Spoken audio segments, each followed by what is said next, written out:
마태복음 6장 10절 말씀입니다. 우리 함께 하나님의 말씀을 받들어 선포하겠습니다. 10절입니다. 시작. 나라가 임하시오며 뜻이 하늘에서 이루어진 것 같이 땅에서도 이루어지다. 아멘. 하나님 말씀입니다. 나라가 임하시오며 주기도문 강의 네 번째 하나님 말씀 은혜를 함께 나누도록 하겠습니다. 그리스도인들은 하나님을 어떤 대상으로 만나야 되는가? 하늘에 계신 우리 아버지요, 이렇게 말씀했습니다. 우리 아버지입니다. 아버지로 만나야 된다. 이것이 신앙생활의 가장 중요한 전제가 됩니다.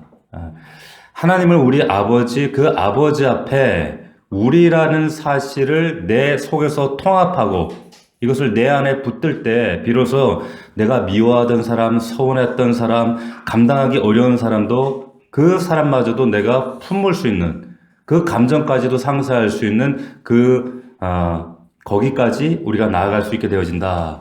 인간적인 관계로 보면 그냥 용납하기가 도무지 어려운 사람일지라도 우리 아버지라는 사실 때문에 용납할 수가 있는 거죠. 여러분들에게는 하나님이 아버지인가 아저씨인가 이게 굉장히 중요한 신앙의 분기점이 됩니다. 자, 그리고 그 하나님을 아버지로 대상으로 고백하는 자들이 제일 먼저 첫 번째로 하나님께 올려드는 간청, 간구, 주님이 가르치신 첫 번째 간청이 뭐냐? 지난주 우리가 살폈습니다. 이름이 거룩히 여김을 받으시오며, 헬라어 원문을 직역하면 하나님의 이름이 거룩해지면 좋겠습니다. 하나님의 이름이 거룩하게 되시면 좋겠습니다. 라고 하는 뜻이에요. 자, 이사야 43장 15절 말씀을 보면 하나님이 자신을 소개하실 때 나는 여호와 하나님, 거룩한 하나님이다. 자신을 그렇게 소개하십니다. 거룩이라는 카도시라고 하는 단어는 우리가 흔히 알고 있는 것처럼 구별됐다. 이것도 좀 어렵죠. 간단하게 얘기하면 다르다는 것. 나는 본질적으로 다르다. 이것이 카도시입니다. 거룩입니다. 하나님은 다른 분이라는, 무엇과 다르다는 건가? 그 거룩한 다르신 하나님이 뭐라고 이스라엘 백성들에게 이사야서에서 부탁을 하셨냐면 이런 부탁하셨어요. 그 거룩하신 하나님이 이르시되 너희가 나를 누구에게 비교하여 나를 그와 동등하게 여기겠느냐? 자, 이사야를 통해 이 말씀을 하시는 거예요. 너희가 믿는 세상의 신들, 우상들과 나는 다르다. 나는 구별된다, 다르다. 그렇게 동등하게 취급하지 마라. 너희들이 믿는 세상 힘과 가치와 원리, 그런 너희들이 붙들고 있는 그것들과 나는 전혀 다르다. 그렇게 똑같이 취급하지 마라. 왜? 나는 거룩한 존재니까. 나는 카도시니까. 그러니까 나를 거룩한 존재로 취급해다오 하시는 말씀을 이사야에게 하시는 거예요. 자, 세상의 힘의 원리, 세상 가치 기준이 아니라 우리가 고백했던 것처럼 하늘에 계신 우리 아버지요. 하늘에 계신 분의 하늘의 가치, 하늘의 기준. 나는 달라. 이 땅과 달라. 이렇게 말씀하시는 겁니다. 우리는 이 땅의 기준을 가지고 이 땅의 힘의 원리, 가치 기준을 가지고 그것 때문에 울고 불고하고 하나님을 떼쓰고 그것 때문에 낙심하고 그러는데 그러지 말라는 거예요. 왜? 우리는 하늘의 기준을 바라보고 그 가치 붙잡고 살아가는 그런 존재들이다. 다르다는 거예요. 그러니까 그 하나님을 다르게 대우해드리고 너희도 그렇게 다르게 살아야 돼. 하나님이 제정하신 삶과 죽음의 기준이 있고 하나님이 만드신 행복과 성공의 기준이 있고 잘 살고 못 살고 하는 세상 기준이 아니라 하나님이 만드신 기준이 있어. 그 기준 붙들어야 돼. 하늘의 기준이 있다라고 말씀하시는 거예요. 근데 우리는 자꾸 그 하늘의 기준을 그 하나님을 어떻게 합니까? 이 땅으로 끌어내리는 거예요. 끌어내리는 일을 합니다. 누가? 인간이 그 일을 하는 거죠. 그래서 이름이 거룩히 여김을 받으시오며 라고 하는 이 기도는 결국에 누구를 향한 기도예요? 나를 향한 기도가 되는 거예요. 하나님, 우리가 그 일을 감당할 수 있다. 하나님 거룩을 훼손하지 않도록 그 일을 감당할 수 있는 힘 주십시오 라고 하는 기도가 우리가 주기도문으로 고백하는 그 간구 속에 있는 나를 향한 기도라고 하는 겁니다. 하나님, 땅의 기준을 버리고 정말 하늘의 기준, 하나님의 거룩의 가치 기준을 붙들고 살아가려고 하는데 만만하지 않아요. 녹록하지 않습니다. 늘 세상에 부딪혀야 되고 그것 때문에 낙심해야 되고 하나님 감당할 수 있는 용기를 주십시오. 힘을 주십시오. 내가 이 거룩을 감당할 수 있도록 도와주십시오. 라고 하는 기도, 나를 향한 기도라는 거예요. 이 주기도. 네. 자, 그리고 오늘 두 번째 간청입니다. 뭐라고 얘기했습니까? 나라가 임하시오며. 우리 한번 따라하겠습니다. 나라가 임하시오며. 나라가 임한다. 이게 어떤 의미인가? 여러분, 하나님의 나라죠, 이 나라는. 내가 죽어서 가는 저 나라가 아니라, 나라가 어찌된 영문인지 임하는 거예요, 나에게. 나라가 임해야 된다는 거죠. 내 삶에, 오늘 이 자리에, 여러분들 가정에 그 나라가 임하시는 겁니다. 그 나라가 임할 수 있기를 주의 이름으로 축원합니다. 자, 성경에서 하나님의 나라다 이런 단어가 나올 때는 이걸 어떻게 여러분이 번안해서 들으시면 되냐면, 하나님이 다스리신다는 거구나, 하나님이 통치하신다는 의미구나, 이렇게 여러분들이 이해하시면 그게 올바른 이해입니다.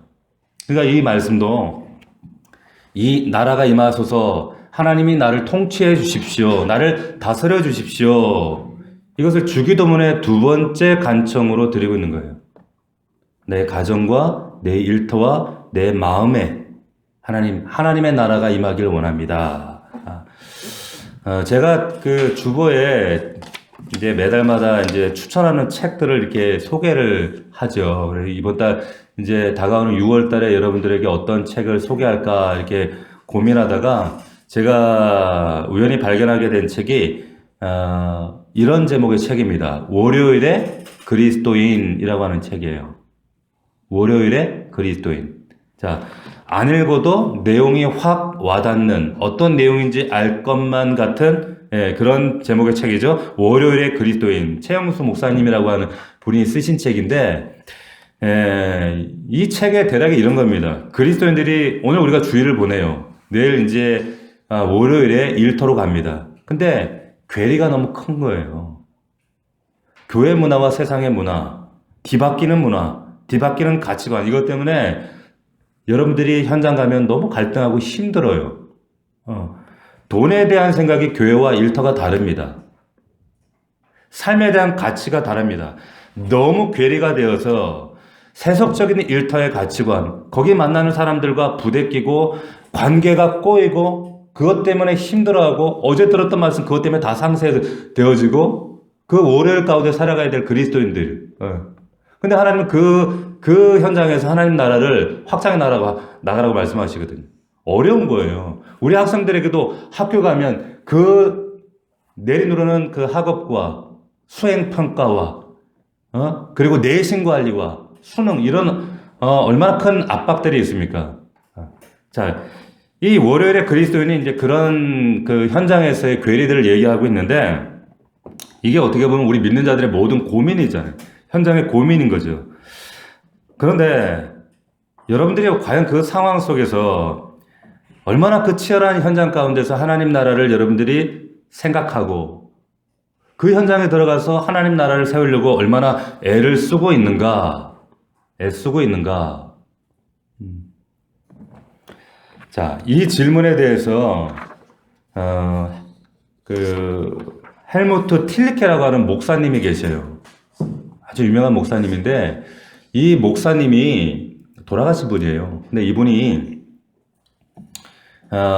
이 질문에 대한 반문으로 우리에게 어떤 답을 주셨어요. 뭐라고 했냐면 이 고민의 장소가 지금 말했던 것처럼 여러분들이 그 살아가는 학교나 일터나 직장이 아니라 만약에 생사가 오가는 전쟁터라면 어떻게 했느냐. 그 전쟁터에서 과연 하나님의 나라가 이루어지도록 나라가 임하시오며라고 하는 기도가 이것이 과연 타당한 기도가 될 수 있겠는가, 가능한 기도이겠는가, 이런 얘기를 하시는 거예요. 왜 이제 이런 얘기를 하시게 된 배경이 뭐냐면 이 헬무트 틸리케 목사님이 2차 대전 이제 전쟁을 겪으신 세대예요. 그런데 1944년도 그 7월에 이분이 계시는 남부 슈투트가르트에 이제 연합군이 포격을 가했습니다. 포격을 가는데 막 닷새 동안 포격을 가는데 눈앞에서 가족들이 죽고 뭐 믿음의 식구들이 눈앞에 죽어나가는 거예요. 예배 도중에 예배 드리고 있던 중에 폭탄이 떨어져가지고 교회 성도들 방금 전까지 집사님, 장로님 했던 사람들이 50명이 눈앞에서 몰살을 당했어요. 아, 여기서 예배드리다 우리 다 몰살 당하겠다. 그래서 이제 병원으로 가서 병원으로 피신하면 병원은 포격 안 하겠지. 설마 병원에 포탄을 떨어뜨릴까? 그런데 병원에서 근데 그 아프신 그 환자들 모시고 예배드리는데 그 현장 가운데 포탄이 떨어진 거예요. 그 현장에서 200명이 죽었어요. 와, 여기 안전하지 않구나. 지하로 숨자. 지하로 들어가서 지하에 이제 대피소에 들어가서 이제 숨어 있는데 거기에서 이제 어떤 여자분을 만났어요. 그 여자분이 그 하시는 이야기가 내 남편이 그 포격 현장 가운데 마지막 들고 있던 유품입니다. 꺼내 보이시는 게 남편이 쓰고 있던 포탄을 맞고 피투성이가 된 남편의 머리에 쓰여져 있던 모자를 보여주시는 거예요. 피 묻은 모자를. 남편 겁니까? 남편 겁니다. 그 마지막 그 주관의 현장에서 그 남편을 놔두고 모자만 가지고 그게 이 모자가 그 마지막 유품입니다. 예. 우리의 일상과는 너무 다르죠. 자, 이 얘기를 하시면서 그런 상황에서 목사님이 이제 이 질문을 하시는 거예요. 만약 그 상황에서 지금 우리가 고백하고 있는 이 주기도문에 나라가 임하시오며 이 기도를 드릴 수 있겠는가? 지금 우리하고는 너무 동떨어진 상황이잖아요. 그러니까 별로 우리는 너무 평화로운 세대 가운데 전쟁하고는 지금 너무 멀리 떨어지는 삶 가운데 있기 때문에 이게 와닿지 않지만은 여러분 한번 상상해 보세요. 한번 상상해 보십시오. 두 가지 장소를 제가 말씀드렸어요. 첫 번째는 여러분들이 지금 내일이면 나가야 될, 맞닥뜨려야 될 삶의 일터, 학교, 현장, 치열하게 막 거짓말들이 오가고, 권모술수가 오가고, 정말 생존 경쟁이 오가는 돈과 성공만 쫓는 사람들이 끊임없이 권모술수가, 그래서 나의 뒤통수를 치고 나를 괴롭히고 험담하고, 그럼에도 불구하고 거기서 살아남아야 되는 직장, 일터, 그런 경쟁이 오가는 현장이 있고, 반면에 이 목사님 얘기하는 것처럼 눈앞에서 생사가 오가는 거예요. 총칼이 오가고 모든 게 파괴되어지는 그 전쟁이라는 그런 상황, 이 두 장소가 있어요. 그런데 이 두 장소 가운데 어디가 더 하나님의 나라가 가까울까? 어디에서 하나님의 나라를 이루어 드리는 것이 더 쉬울까? 이런 반문을 하시는 겁니다. 이런 반문을 하고 있는 거예요. 자, 이 목사님께서 그러면서 답을 주시는데 우리가 전혀 예상하지 못한 답을 주셨어요. 뭐라고 말씀하시냐면 포탄이 떨어지는 이 죽음에 그 파괴되어지는 눈앞에서 사람이 죽어나가는 그런 현장 가운데 그런데 오히려 그 현장에서 사람들이 더 뜨겁게 기도하더라 얘기하는 거예요. 더 뜨겁게 하나님 나라를 붙들더라. 오히려 그때 더 하나님의 나라 그 종말을 소망하고 갈망하더라. 그 종말에 대한 기대감이 더 북돋아지더라. 본인의 경험을 얘기하시는 거예요. 오히려 참 이게 희한한 상황이죠. 아이러니예요. 근데 평범한 일상에서 하나님에 대한 이런 고민을 치열하게 하지는 않는데 막상 그 파괴된 죽음의 현장, 오가는 현장에서 하나님의 나라, 종말에 대한 소망이 더 뜨겁게 그 사람들 가운데 임하더라. 근데 이 똑같은 얘기를 여러분들이 그 잘 아는 헨리 나우엔 목사님, 우리 서재에도 그 헨리 나우엔 목사님, 신부님이거든요. 이분은 카톨릭 신부인데 이분 책에도 그런 얘기들이 참 많이 있어요. 뭐라고 하냐면 이분의 그 이력이 참 독특합니다. 원래는 네덜란드 출신 카톨릭 신부였어요. 근데 젊을 때 이분이 그 책에서 얘기하시기를 잠시 이분이 그 선상 신부를 할 때가 있었습니다. 선상 신부를. 윤재야, 뭐 했다고? 목사님 잘 봐. 헨리 나우엔이라는 목사님이 선상 신부를 하셨어요. 그러니까 지금으로 말하면 학교 교목이나 병원의 원목이에요. 원목. 근데 한 번은 이분이 선상 신부를 하는데 어마어마하게 큰 화물선이었는데 이 갑작스런 풍랑을 만나면서 이 배가 좌초 위기에 빠진 거예요. 그러니까 막 갑판 위에 막 선원들이 막 갈팡질팡 오가고 막 배에 짐을 묻고 줄을 정리하고 막 그렇게 오가는 상황 가운데 갑판에서 누가 딱 맞추면 선장하고 딱 맞닥뜨린 거예요. 그래서 선장이 그 신부를, 그 새파란 젊은 헨리 나우엔 신부를 딱 만나니까 뭐라고 했냐면, 저리 비켜, 이 멍청아.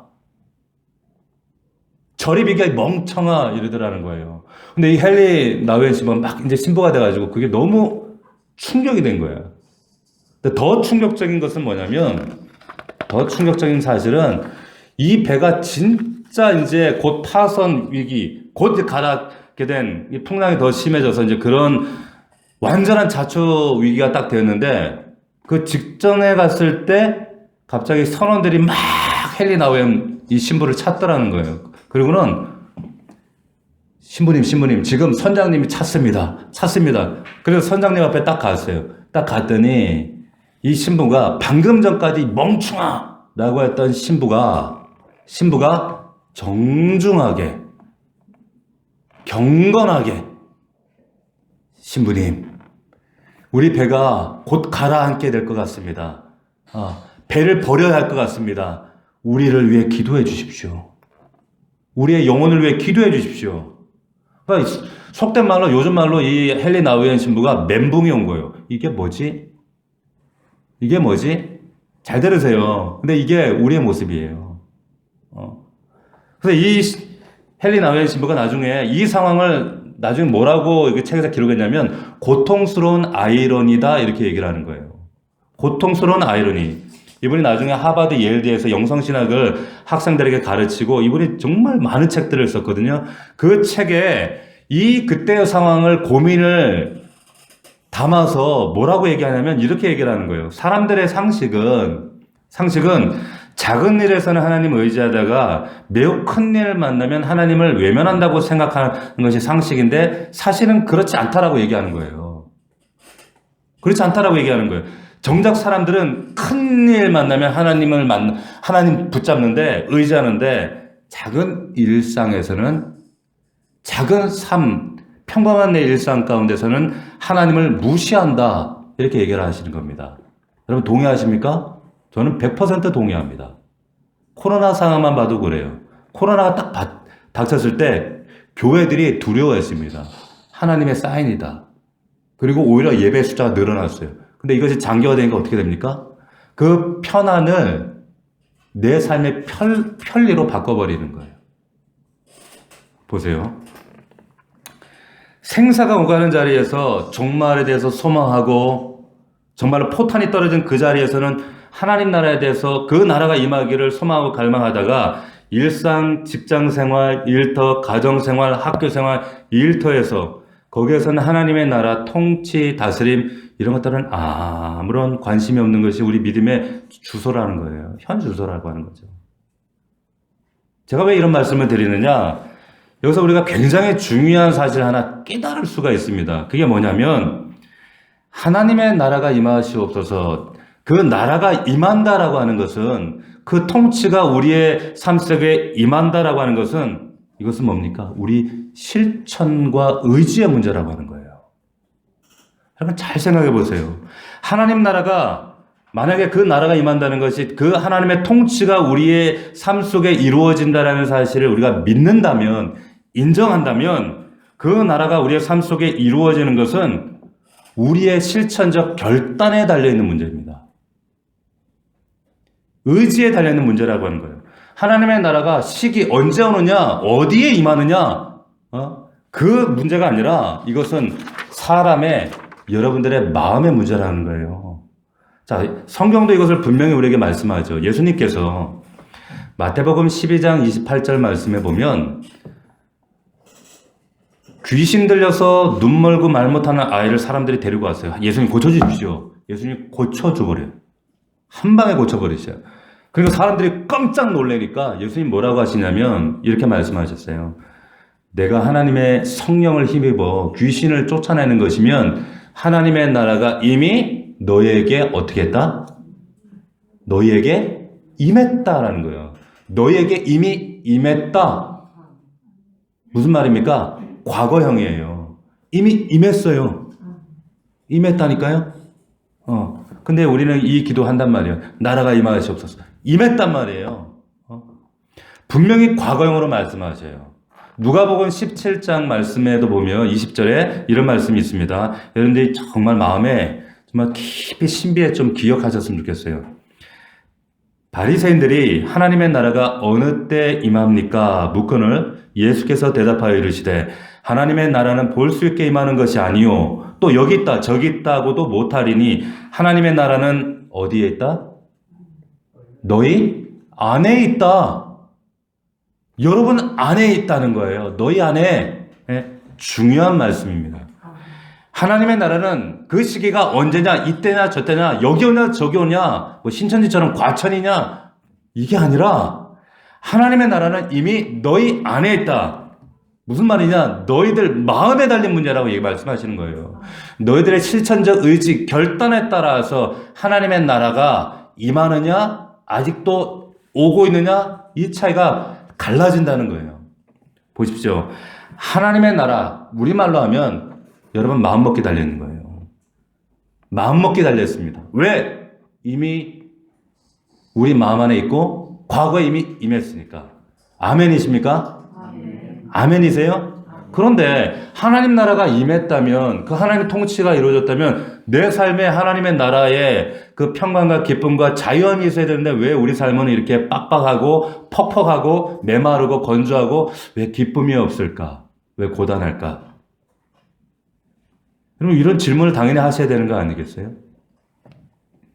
여러분 하나님의 나라 영역이라고 하는 것은 나라마다 중국도 일본도 독도가 뭐 지네 땅이다 센카쿠가 지네 거다 막 영역 넓히려고 얼마나 정말 다투고 애쓰고 이렇게 힘을 씁니까? 여러분들 일상 삶 속에 하나님의 나라 영역이 넓혀지기를 원한다. 하나님의 통치 다스림이 정말 선명하게 우리 사랑하는 아들 딸들에게 이 하나님의 나라 통치 다스림이 선명하게 나타나기를 원합니다. 원한다라고 하는 것은 쉽게 하면 여러분들 마음속에 이것을 위해 발버둥 치셔야 되는 거예요. 자, 이게 무슨 말인가? 우리가 사회 시간에 배웠던 거 한번 복습해 보겠습니다. 우리 그 나라가 있으려면 국가의 사묘소를 뭐라고 배웠어요? 국가의 나라의 사묘소. 영토, 주권, 백성, 국민이 있어야 되죠. 그죠? 하나님의 나라도 똑같습니다. 자, 영토가 있어요. 영토는 어디에? 지금 이 땅, 전 우주를 막는 모든 우리의 삶의 자리가 하나님 영토예요. 나라예요. 그죠? 근데 그 나라의 주권은 누구에게 있어요? 하나님이 다스리시는 거예요. 그분이 주권자예요. 그러면 관건은 뭡니까? 문제는 저와 여러분들이에요. 백성입니다. 백성. 하나님의 나라가 두 가지는 지금 성결이 다 됐어요. 문제는 뭐냐면 하나님 나라 된 백성, 우리 성도들, 이것이 이 하나님 나라가 이 땅에 나라가 임하시는데 가장 큰 걸림돌이 되고 있다라고 하는 거예요. 그 사실을 여러분들이 잘 분별하셔야 된다는 겁니다. 하나님의 나라, 하나님의 통치를 여러분들 원하신다면, 여러분들 가정과 학교와 일상에 원하신다면 여러분들이 하나님 백성이 되어야 됩니다. 아멘입니까? 백성이 되셔야 돼요. 너무나 당연한 원리예요. 백성이 되지 않기 때문에 나라가 임하지 않는다는 거 생각해 보셨어요? 다시 말하면 관계의 문제죠. 자, 보세요. 나라와 국민은 여러분 우리가 알게 모르게 대한민국만 봐도 관계를 맺으며 살아갑니다. 우리가 국방의 의무가 있기 때문에 군대를 가고 그리고 의무교육을 하기 때문에 학교를 가고 이건 나라에서 정한 의무사항이에요.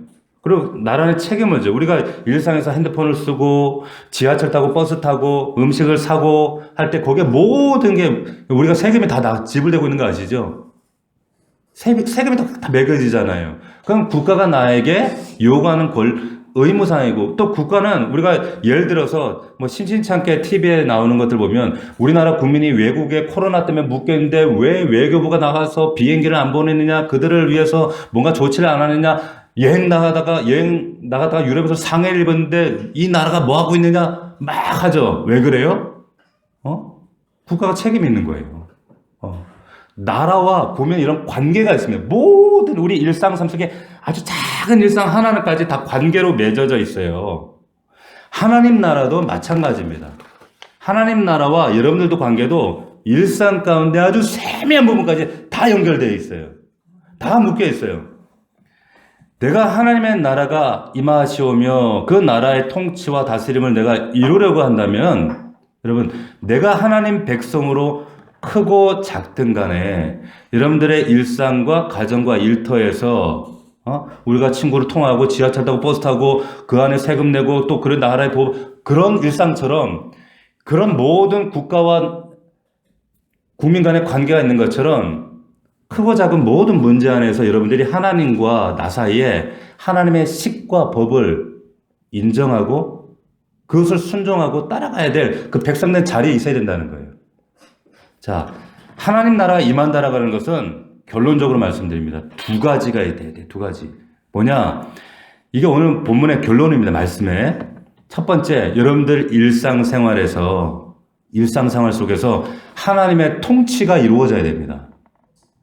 일상생활 속에서 하나님 통치가 이루어져야 돼요. 작은 부분까지, 아주 작은 부분까지 하나님 다스림을 인정하셔야 돼요. 그래야 나라가 임해요. 그리고 그런 통치가 이루어지기를 원하는 그 믿음의 사람들이 이 땅에 많아져야 돼요.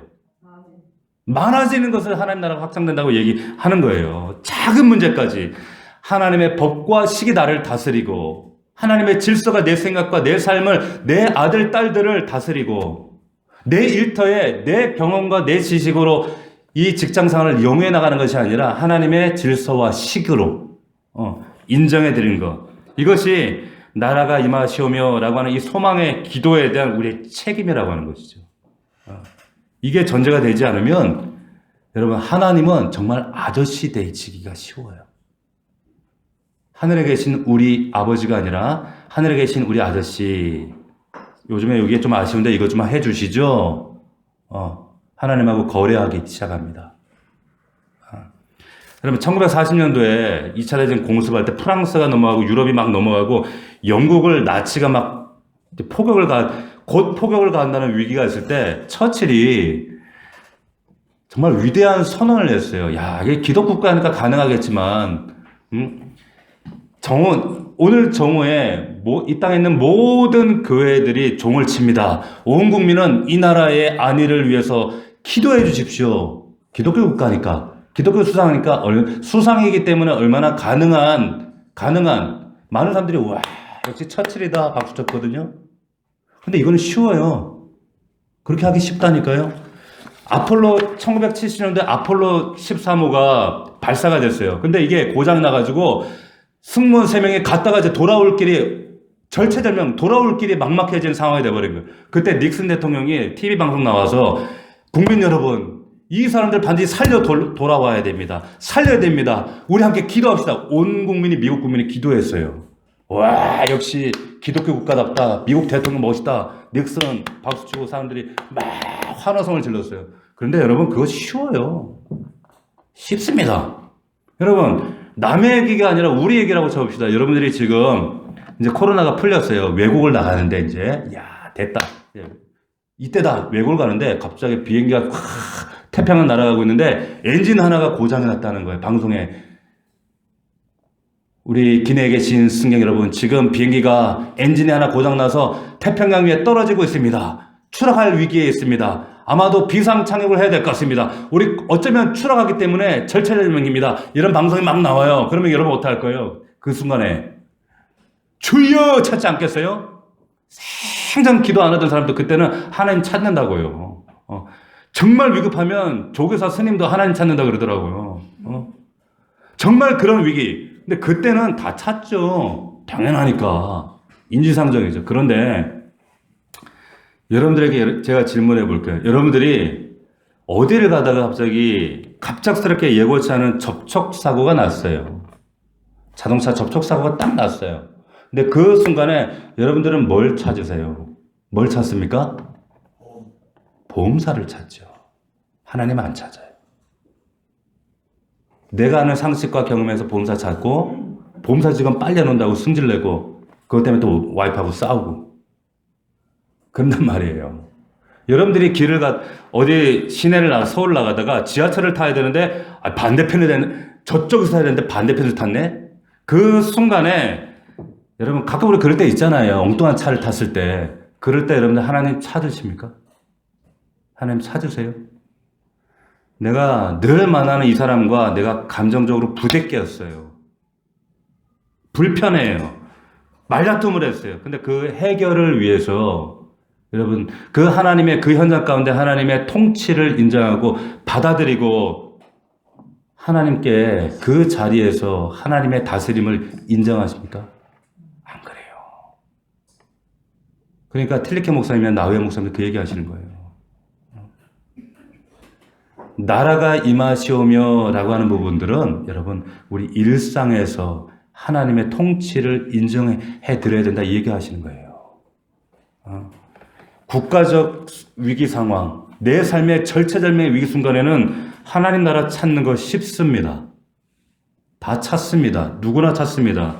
그런데 주변 사람과 싸우고 난 이후에 가정에 아들과 남편과 다투고 난 이후에 그런데 그 해결을 위해서 그 상황 가운데 하나님을 찾는 경우는 그건 쉽지 않습니다. 목사님들 서재에 가면은 누구나 다 저희 집에도 있는 바클레이 주석이 있어요. 그 바클레이 주석을 쓴 목사님이 그래서 이 나라가 임하시오며 이 말씀 하나님 나라가 뭐냐 이렇게 말씀하셨어요. 한번 들어보십시오. 하나님의 나라를 이분은 이렇게 정의해요. 나의 뜻과 나의 마음과 나의 생활 모두를 하나님께 복종시키는 것 그것이 하나님의 나라다. 다시 한번 말씀드립니다. 나의 뜻과 나의 마음과 나의 생활 모두를 우리 하나님께 복종시키는 것 그것이 하나님의 나라다 라고 하는 거죠. 그게 하나님의 통치입니다. 근데 여전히 그리스도인들은 교회 마당은 밟지만 그 통치는 여전히 누가 하기를 원합니까? 내가 하기를 원하는 거죠. 예수 그리스도의 주재권은 내가, 주권은 내가 지고 싶어 하는 거예요. 결국 영토의 문제, 하나님 나라가 임하는 문제, 그 주권의 문제가 아니라 결국 뭐예요? 내 마음의 문제라고 하는 거예요. 내 문제죠, 내 문제. 나라가 임하시옵소서 이것은 하나님 빨리 나라가 왔으면 좋겠어요. 이런 소망 기도가 아니에요. 하나님 백성의 뜻대로 백성답게 살겠습니다. 내 생활의 아주 작은 영역까지 내 자녀와의 관계 속에 남편과의 관계 속에 내 일터에서조차도 작은 것조차 하나님께 여쭙겠습니다. 확인하겠습니다. 나라가 임하시오며 라고 하는 이 고백이 진짜 고백이 될 수 있는 거예요. 제가 여러분들에게 늘 당부하는 얘기가 있죠. 뭡니까? 제발 덜컥 결정해놓고 하나님 믿습니다. 이 길로 가야 될 줄로 믿습니다. 이러지 말라 그랬잖아요. 그죠? 이사를 가든 뭘 선택하든 진로를 결정하든 뭘 하든 간에 하나님 여쭙는 거예요. 갈까요? 말까요? 할까요? 말까요? 그게 나라가 임하시오며예요. 그분을 인정해 드리는 거예요. 내가 결정해놓고 하나님 떼쓰는 거 그게 뭐 이방 사람들 하는 거 똑같은 거죠. 우리가 믿는 하나님은 그런 분이 아니라는 거예요. 아버지한테 좀 상의하시라는 거예요. 여쭈라는 거예요. 말씀을 맺겠습니다. 오늘 이 말씀이 나라가 임하시오며 이 말씀이 여러분들 삶 가운데 영혼 가운데 깊숙한 고백이 될 수 있기를 주의 이름으로 축원합니다. 다른 거 없어요. 여러분들 일상 가운데 가정에서 일터에서 그분의 다스림을 인격적으로 인정해 드리는 겁니다. 큰일 터질 때는 하나님 인정하기 쉬워요. 일상 가운데 인정하는 게 어려워요. 그 하나님이 지금 성령 강림절 우리 안에 계세요. 인격적으로 대우해 드리십시오. 인정해 드리십시오. 그럴 때 하나님의 나라가 여러분들 가정과 일터에 온전히 임하게 될 줄로 믿습니다. 아멘. 우리 기도하겠습니다. 우리 1분간 말씀 기억하며 기도했으면 좋겠습니다. 나라가 임하시오며 나라가 임하시오며 하나님의 나라가 우리의 가정과 일터와 우리의 자녀들을 내 생각을 다스려 주옵소서. 통치해 주시옵소서. 하나님의 나라는 하나님의 다스림입니다. 물리적 공간이 아니에요. 죽어서 가는 나라가 아닙니다. 오늘 지금 내 삶 속에 이루어져야 할 통치되어져 마땅한 하나님의 다스림입니다. 우리가 하나님 앞에 정말 하나님 나를 온전히 우리의 가정과 삶을 다스려 주시옵소서. 이 땅에 그 나라가 임하기를 원합니다. 내 삶 모든 영역에 그 다스림이 있기를 원합니다. 그런 마음으로 우리 1분간만 하나님 앞에 기도하며 나가도록 하겠습니다. 기도합시다. 살아계신 아버지 하나님, 은혜와 사랑을 감사합니다.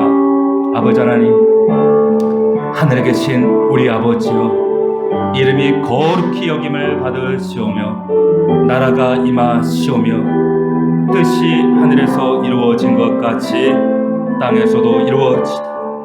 오늘 우리에게 일용할 양식을 주셨고 우리가 우리에게 죄 지은 자를 사하여 준 것 같이 우리 죄를 사하여 주옵시고 우리를 시험에 들게 하지 마시옵고 다만 악에서 구하시옵소서. 나라와 권세와 영광의 아버지께 영원히 있사옵나이다. 아멘.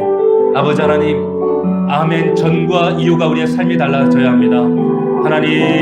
하나님을 입술로만 선포하는 자들이 아니라 내 삶으로 하나님의 말씀이 번역되어 나타날 때에 정말 우리의 삶의 작은 일상까지 하나님의 다스림과 통치를 인정하며 하나님을 인식하고 정말 하나님 앞에 코람되어 하나님 앞에 살아갈 때에 하나님의 나라가 이 땅 가운데, 우리의 가정 가운데, 우리의 삶 속에 이루어집니다. 하나님의 나라는 시기와 장소의 문제가 아니라 바로 우리 마음의 문제입니다. 우리 결단의 문제입니다.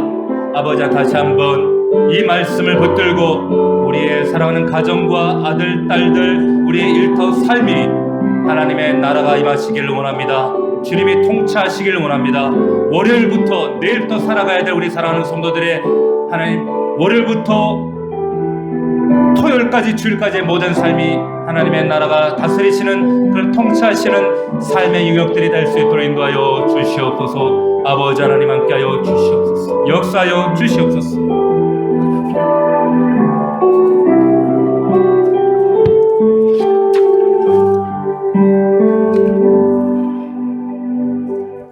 나라가 임하시오며 뜻이 하늘에서 이루어진 것 같이 땅에서도 이루어지다.